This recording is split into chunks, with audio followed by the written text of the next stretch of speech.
थंगालान एक तमिल फिल्म है जिसे रंजीत ने निर्देशित किया है, जो ब्रिटिश औपनिवेशिक काल में सेट की गई है।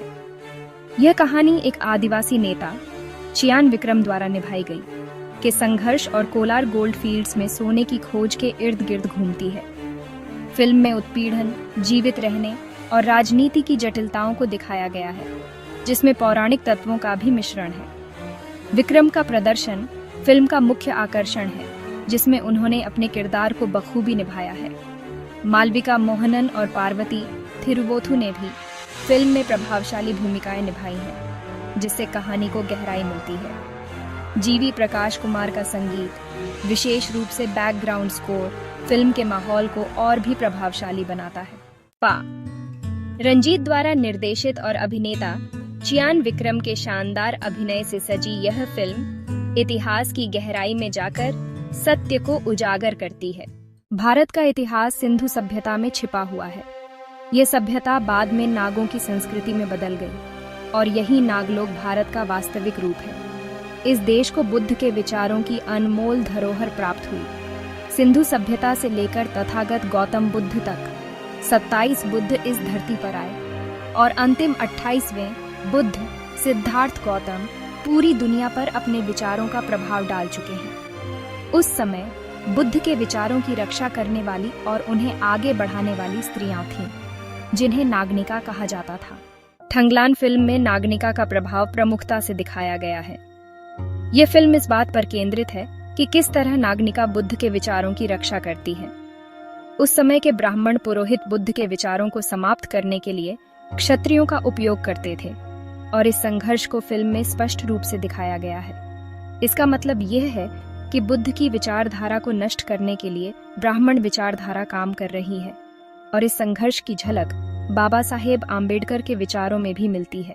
सोने के खजाने की खोज बुद्ध के विचारों के खजाने को संरक्षित करने का प्रतीक है, जिसे नागनिका बचाने का प्रयास करती है। भारत के इतिहास में स्त्रियां रक्षक के रूप में महान नायिकाएं रही हैं और यह फिल्म भी इस परंपरा को उजागर करती है। ब्राह्मणवादी व्यवस्था के तहत स्त्रियों को गुलाम बनाया गया और उनका गौरवशाली इतिहास छिपा दिया गया। थंगलान फिल्म को समझने के लिए हमें सिंधु सभ्यता से लेकर सम्राट अशोक और आज के समय तक का इतिहास समझना होगा। महाराष्ट्र में इस फिल्म का प्रदर्शन न होने के पीछे का कारण ब्राह्मणवादी व्यवस्था हो सकता है, जिसे रंजीत ने भली भांति समझा होगा। फिल्म में बुद्ध से संबंधित विभिन्न दृश्य और कथाएं हैं, जो उस समय की धार्मिक और सामाजिक परिस्थितियों को दर्शाती हैं। फिल्म में निम्नलिखित बिंदुओं को प्रमुखता से दिखाया गया है। बुद्ध की मूर्तियों का विध्वंस फिल्म में दिखाया गया है कि कैसे ब्राह्मणवादी ताकतें और उनके समर्थक बुद्ध की मूर्तियों को नष्ट करने का प्रयास करते हैं। यह उस समय के संघर्ष को दर्शाता है जब बौद्ध धर्म और उसकी शिक्षाओं को समाप्त करने के प्रयास किए जा रहे थे। यह दृश्य उस दौर की धार्मिक असहिष्णुता और उत्पीड़न को उजागर करता है। बौद्ध विचारधारा की रक्षा फिल्म में यह भी दिखाया गया है कि कैसे नागवंशीय समुदाय और अन्य समर्थक बुद्ध की शिक्षाओं और उनके प्रतीकों की रक्षा करने के लिए संघर्ष कर रहे थे। इसमें बुद्ध के विचारों को संरक्षित करने के प्रयासों को प्रमुखता से रखा गया है। नागनिका का प्रभाव, जैसा कि पहले बताया गया, फिल्म में नागनिका बुद्ध की शिक्षाओं की रक्षक का उल्लेख है, जो उस समय बुद्ध की विचारधारा को बचाने के लिए संघर्ष करती है। ये उस समय की महिलाओं की महत्वपूर्ण भूमिका को भी दर्शाता है, जिन्होंने बुद्ध के विचारों को संरक्षित किया। धार्मिक संघर्ष और सामाजिक अन्याय फिल्म में दिखाया गया है कि कैसे उस समय के ब्राह्मणवादी विचारधारा ने बुद्ध के विचारों और उनके अनुयायियों को दबाने की कोशिश की।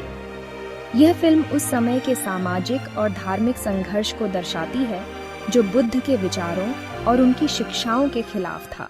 कुल मिलाकर थंगालान फिल्म में बुद्ध से संबंधित कई महत्वपूर्ण तत्वों को दर्शाया गया है, जो उस समय के सामाजिक और धार्मिक संघर्षों को उजागर करते हैं। भारतीय फिल्मों में बुद्ध दिखना किसी क्रांति से कम नहीं। रंजीत क्रांतिकारी डायरेक्टर, निर्देशक रह चुके हैं। भारतीय इतिहास में पहली बार बुद्धा को दर्शाने का साहस रंजीत कर रहे हैं। उनकी थंगालन नामक मूवी का स्वागत कीजिए, सबको करना चाहिए। नमो बुद्धाय। बुद्ध ही सत्य है और सत्य ही बुद्ध है।